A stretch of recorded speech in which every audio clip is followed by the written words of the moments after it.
masculinity, the space where we challenge conventions and invite deeper, profound conversations around men's mental health, emotional resilience, and this evolving landscape of what it means to be a man today.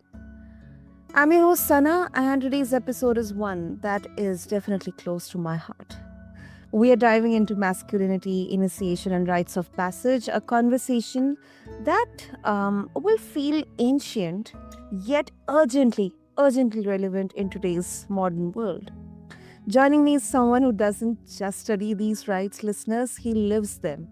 And prepare to be to journey beyond the ordinary with Marko Petrovic. He's a visionary, world explorer, and two-time best-selling author of Soul Path, An Embrace of the Elements. Marco leads transformative, beautiful retreats to Earth's sacred sites, weaving ancient rituals into modern day life through his Mara project. And he's here today on Mind Over Masculinity to help us rediscover this lost art of initiation and maybe ignite some kind of passion within you or something within you, dear listeners. So let's quickly get into it. So, Marco, welcome to the show. And as always, it is such an honor to have you with us. Thank you, Sana. Great to be back. Okay. So, Marco, you have had a humble beginning. You have traveled to some of the most sacred corners of the world. You have studied initiation rites across cultures. So, in your view, what role do these rites play in shaping masculinity, and why do you think they have become so rare in modern society? Yeah, it's a good question. I feel largely like masculinity doesn't exist in the modern world.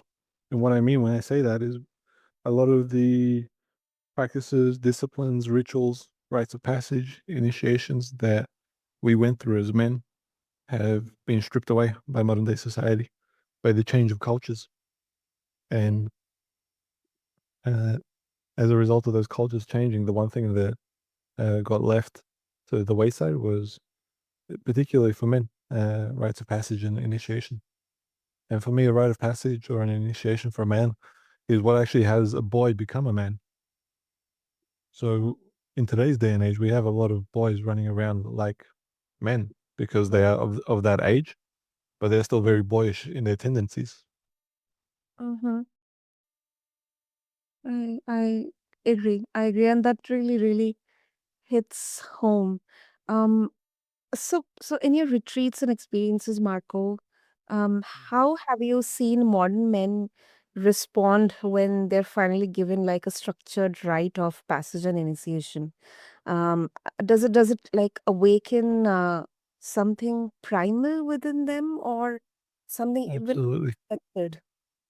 Yeah, it absolutely does awaken the primal within them. And I feel like that's largely what's not given a space to breathe in the modern day world.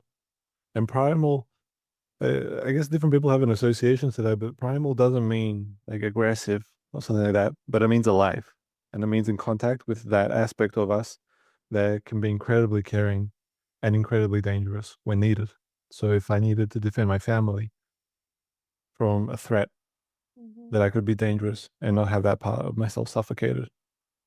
And it's about creating the kind of warrior who knows his tools, who knows how to use them and doesn't need to because he can live mindfully. So for me, it's about integrating these different parts of, or these different archetypes that are available to us. One being the warrior, another one being the poet, the king, right? Mhm. And rites of passage allow us to connect to them. As far as that primal aspect that we're speaking to, that's so important. Uh, the change that I see in men, like when they come out of a rite of passage or an initiation, even within myself, is that it's almost like rather than saying, like, we live in a world of check boxes, right? So if you go to university and you get the degree, now you're a doctor. Yeah. Yeah. Whereas with rites of passage, it doesn't work like that. Just because you've been through an initiation, you're not now initiated and that's it, full stop. No, you've been through an initiation. But as long as you're alive, as long as you're uh, like living, you're going to have Mm. different initiations that you'll have to go through to stay in that initiated state. The initiated state, that what I refer to when I say that is when I see men who are initiated in their being, they walk more like the hunter. They know what their target in life is. They know what their purpose is. If they are going to hunt and pull the trigger to kill an animal, they know what they're doing. They don't question themselves, right? They walk like the king of their own kingdom. They create their reality like that. Whereas the uninitiated are men who are a little too cuddled in by life. And what I mean by that is they'll display lots of insecurity, fear, and doubt. And the initiated man doesn't express those because he sees them as the guideposts to clarity, right? So, same experience, different outcome, just because of the way that he adapts himself to it. And so, when I speak about, this not just being a checkbox, it's that if I just go and I go through one rite of passage, that's just for that moment in time in life, right? At another point that down the track in life, I'm going to have to go through another rite of passage to maintain my sharpness, to maintain my clarity, to maintain my precision, my impeccability, all these things that we speak about, because it's like the sword that doesn't get sharpened. Eventually it goes blunt, right? And so every single man has a sword that he needs to sharpen. And the most important one that he can sharpen is that through rites of passage and initiation. Hmm. Do you think it has something to do with the masculine energy? Because we often talk about the masculine and the feminine energy. So it is more about, rediscovering or reigniting that masculine energy within you. I'd say it's about cultivating men. And what a man is to me is not someone that's purely masculine. It's a man that understands both aspects of masculine and feminine within himself. Mhm. Because I'll give you an example. If I was all masculine, Uh-huh. then I wouldn't have the capacity to feel myself. I wouldn't feel life. I wouldn't be connected to the poetry of life. I wouldn't experience life as beautiful. I'd experience it as metallic, as robotic, as you and me and space and difference. Whereas the feminine aspect of me says that, well, yeah, there are two different humans here that are speaking, but we do share connections. So we might resonate on a particular topic, or we might not resonate on a particular topic. And my capacity to feel allows me to relate to you better. If I was blind to the way that we were vibrating in this conversation, then I might just forcefully keep promoting my book and not care about you or the listeners. But it's the aspect of the feminine within me that says, like, no, I'm here for service. And Mhm. service says, let me deliver the message of what we're here to speak about. Right. Right. And so for me, it's about integrating both of those and not letting go of this illusion that men are only masculine and that women are only feminine.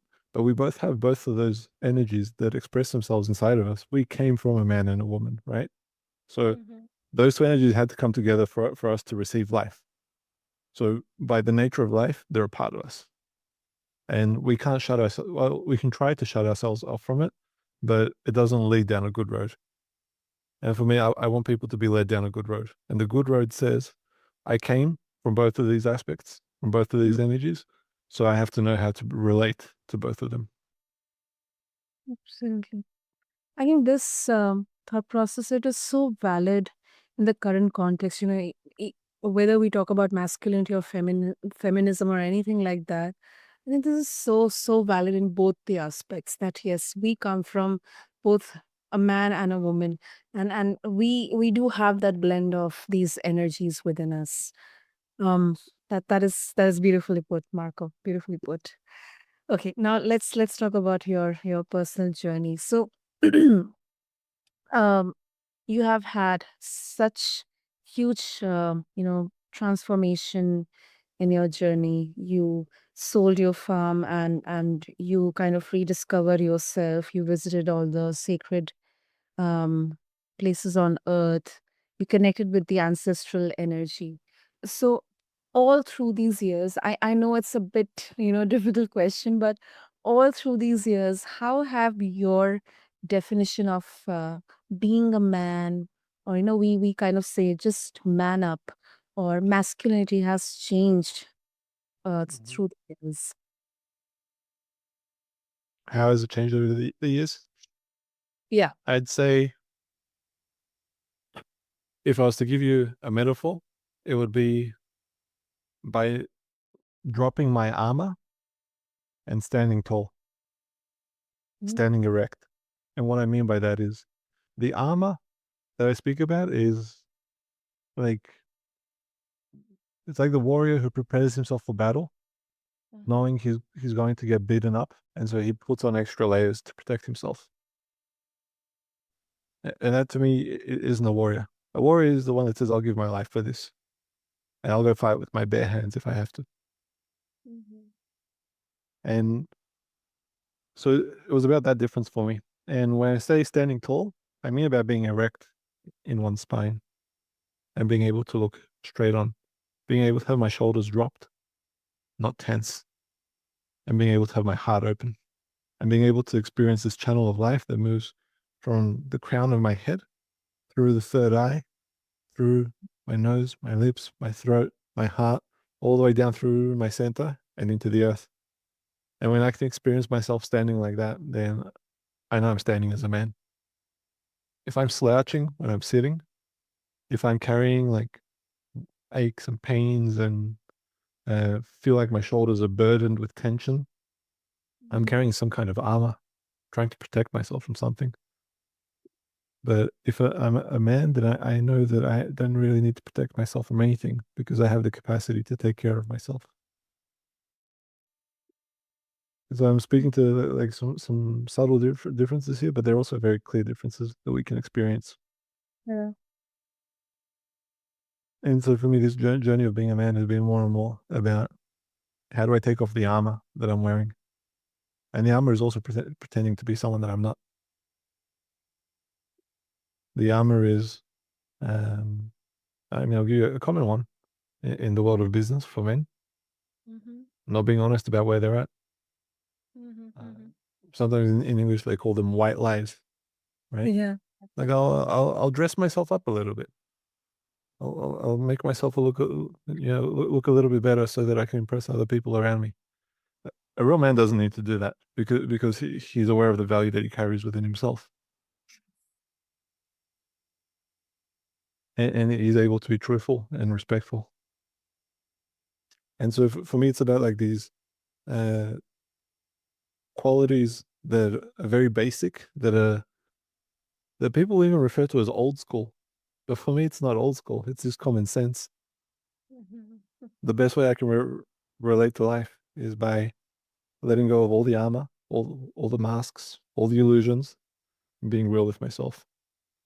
And that can be challenging, because that conversation right there, as a man, starts by a very honest look in the mirror and Mhm. asking myself, well, I think of myself as being this great person, but do I actually take care of myself? Do I take care of my health? Do I work out?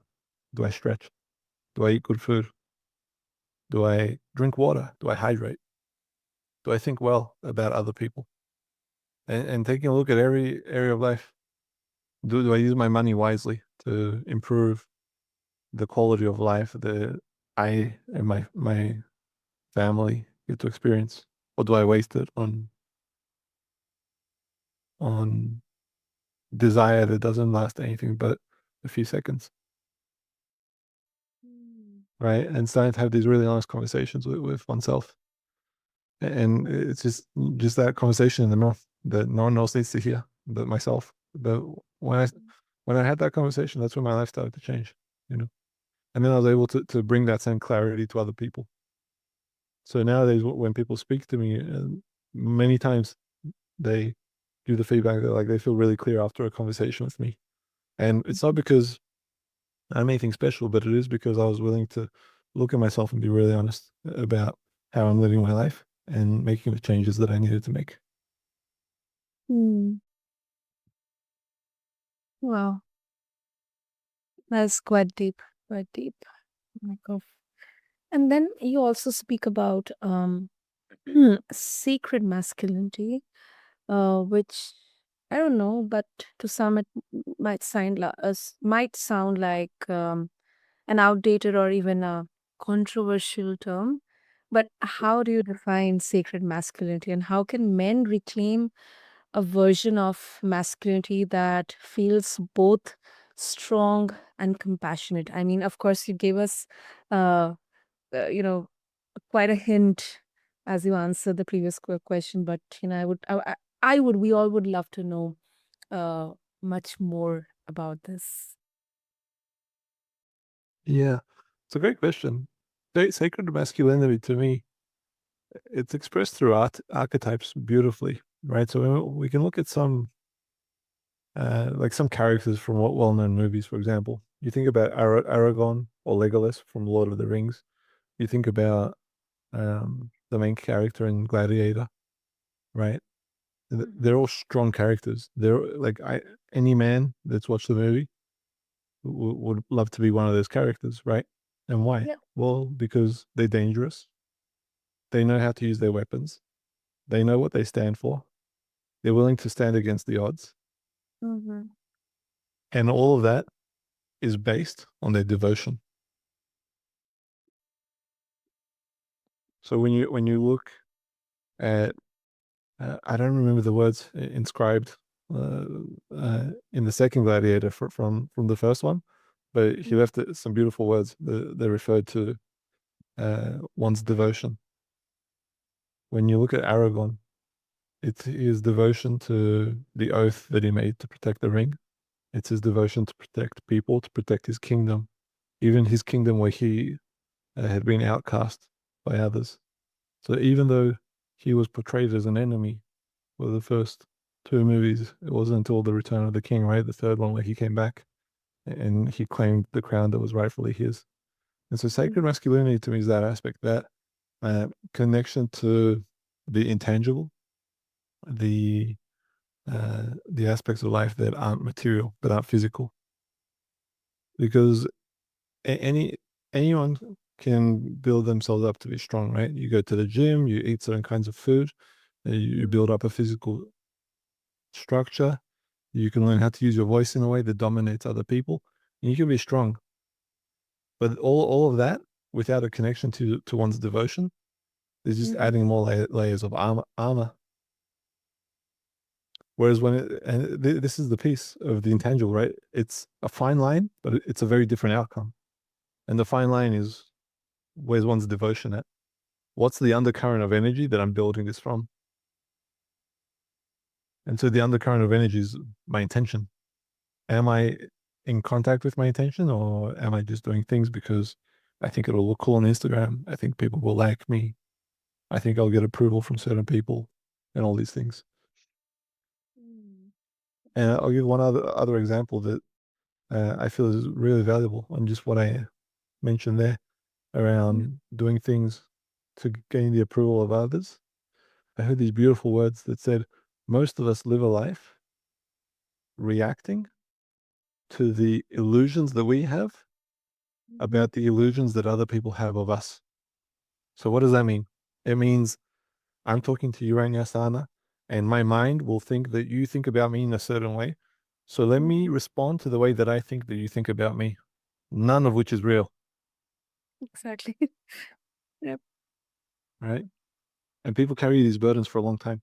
Whereas a man, an initiated man, a man initiated into sacred masculinity, and truthfully, for me, all masculinity is sacred if it's done right.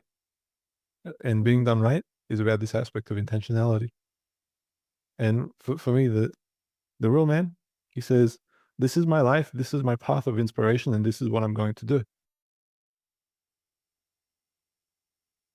Right. And being honest, upfront, and truthful about it, and having integrity behind it. And what's integrity? Well, when my thoughts, my words, and my actions align, when those three pieces come together. Mhm. And where exactly vulnerability ties up into here, Marco? Because, um, one thing I have noticed is that, many men, they resist this idea of, or they equate vulnerability with weakness in these initiations. Mhm, So how what's your opinion on this, and um how do you guide them past that wall, especially when their conditioning tells them to just man up or stay mhm, stoic? Yeah, sometimes are situations compel the men to be stoic, because your family members or maybe your loved ones, they're kind of looking up to you. But mhm. in case you break down, then that kind of it would not help in that particular situation. But then, just at a general level, if you would have to say anything on this.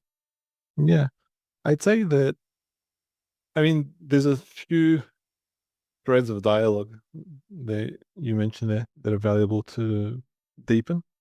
Mhm. And because sometimes we use words that uh, people may carry an association to or may not.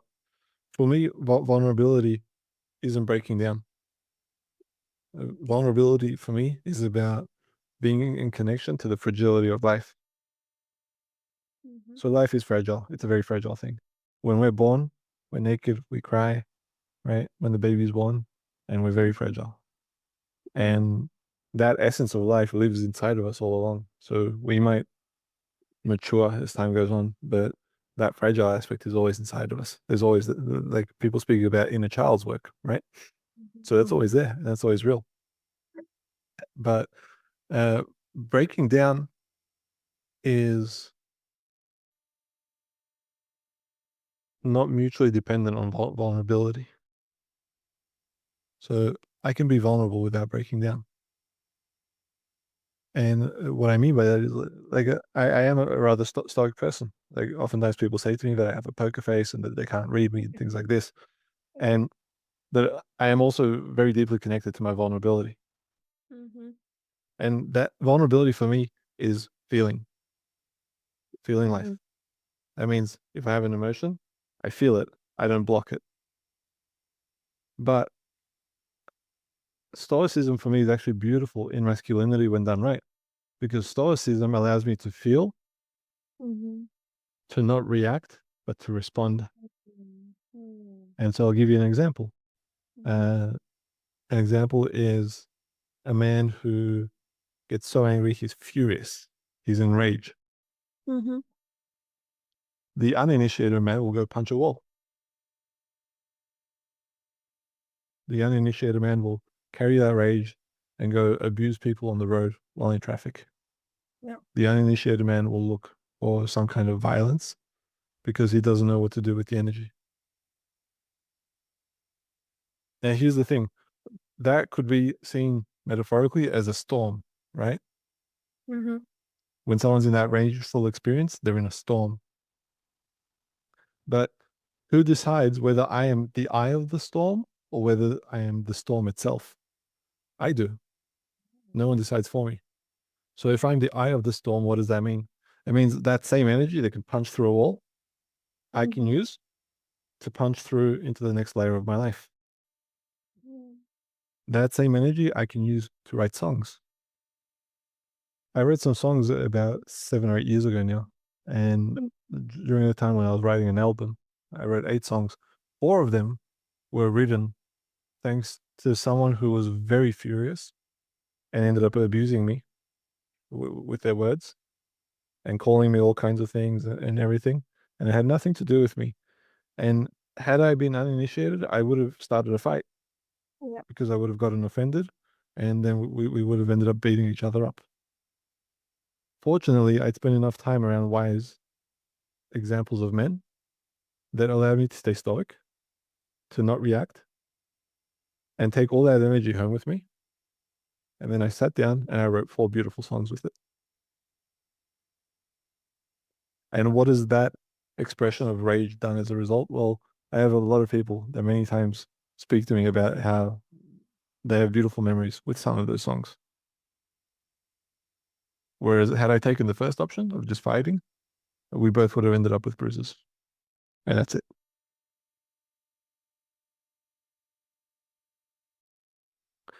Yeah. As for the other piece of like showing emotion, which I feel is what you were speaking to in the undercurrent of your question, Mhm. I mean, look, there's like a battle of cultures, right? Like typically the culture that men are raised in is to not show emotion, and Oh, uh, every man has to decide for himself how he's going to do that. Showing emotion is beautiful and done in a space where one feels safe, secure, taken care of, and protected. And for some men, that may not be around their family. And I know a lot of women and a lot of family members would love to just see, a man in their life who's a very strong man that does a lot for the family, just let out some tears. But perhaps the safest place for him to do that, in some instances, is by himself, is in nature. mm, And for me, what I speak to there is not meeting the expectations of others because they think it's nice. It's meeting the current of life where it wants to be met. So if a man wanted to cry, that he didn't feel comfortable around family, and his family was like, "It's fine, you can cry." Like imagine, like if for a man, like someone near and dear passed away, right? And instead of crying, he held it in. But what if we don't even have the awareness that he's giving himself space outside of the family unit to let his tears out? And so, what I mean by that is to allow the expression of nature. Like our emotions are a part of nature, and so it's important that they get expressed. The yes. question in it of me steering my own life is how they get expressed, right? And sometimes it's not practical to allow myself to cry. Sometimes it's not practical to not allow myself to cry. Both are valid. It depends on context, right? That's- Sometimes it's valid for me to punch someone in the face. Like if they put my family in danger, that would be a valid thing. Fortunately, I've never had to. And sometimes it's valid not to punch someone in the face just because I'm angry. Again, it depends on context, right?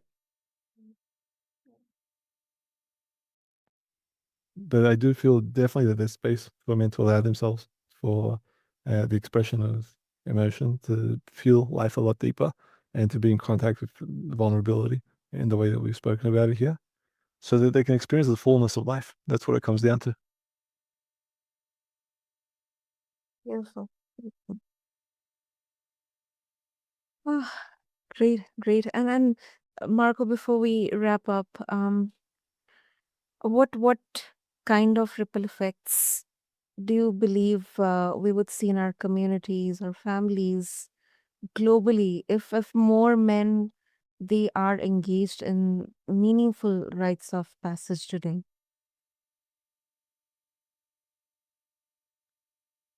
I'd say we'd see less violence, and I speak about all forms of physical violence, Mhm. abuse, fighting, all that kind of stuff towards other men, towards women as well, towards families. There'd be a greater degree of care. There'd be a greater sense of the human family and like that we're all in this journey together under the one sun and under the one sky, no matter where we live and which culture we're from. I feel it will allow us to do away with many of the differences that actually create friction in the way that we relate to each other.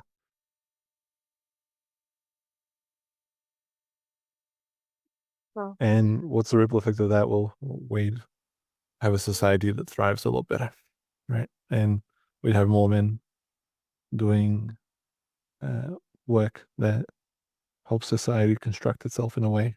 I'm not just talking about physical construction. I'm talking about the internal construction as well. I know for myself that I didn't have too many male models of men that are initiated growing up. I had a few. I was fortunate, but there wasn't too many. When I look across the board, the majority of the men that I was surrounded by were uninitiated. Now that might just be a nature of the culture that I was raised in, being Australia. Um, there's definitely certain countries and certain cultures that have more initiated men, but generally speaking, across the board, uh, I'd say that there's opportunity for a lot more men to be initiated and to keep uh, forging themselves against the flame of initiation. So to keep meeting the fire when it wants to be met, to keep showing up, because that difference between a boy and a man, like we spoke about earlier, it's a sliding scale. And if I don't go back to the fire and keep showing up for life's initiations, then I'm going to become a boy that looks like a man. Whereas if I keep showing up, then I'm going to be a man that completely fills out my being, my skin, my body, and I'm there fully with life. And that's what we need at the end of the day. Every family, every daughter, every mother, every child wants their man to be present. I think that's what it comes down to. That is so right. That is so right. And it's kind of uh, poetic in a way. So Marco, thank you, thank you so much. I mean, this conversation has been such a humbling and grounding reminder that masculinity isn't something to be boxed or maybe stripped away.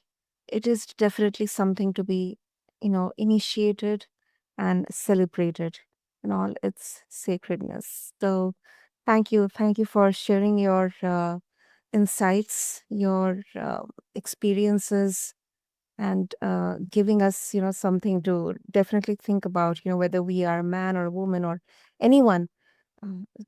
Thank you so much. Thank you, Sana. Thank you for the conversation. It's been a great one, and I love the fact that you're allowing conversations like this on the podcast. It's a really valuable topic of conversation that I'm very passionate about. Thank you, Marco, for your kind words. I hope so that listeners, Marco's wisdom and energy will have you questioning and feeling and remembering that masculinity is a journey. It is not a destination. So, with that, if you want to connect with Marco, just refer to the show notes along with this episode. And also check out his books, Soul Path and Embrace of the Elements. And also connect with him on Instagram for checking out his Mara project for retreats that could change your life. So, with that, this is your host, Sana, signing off from Mind Over Masculinity. Thank you.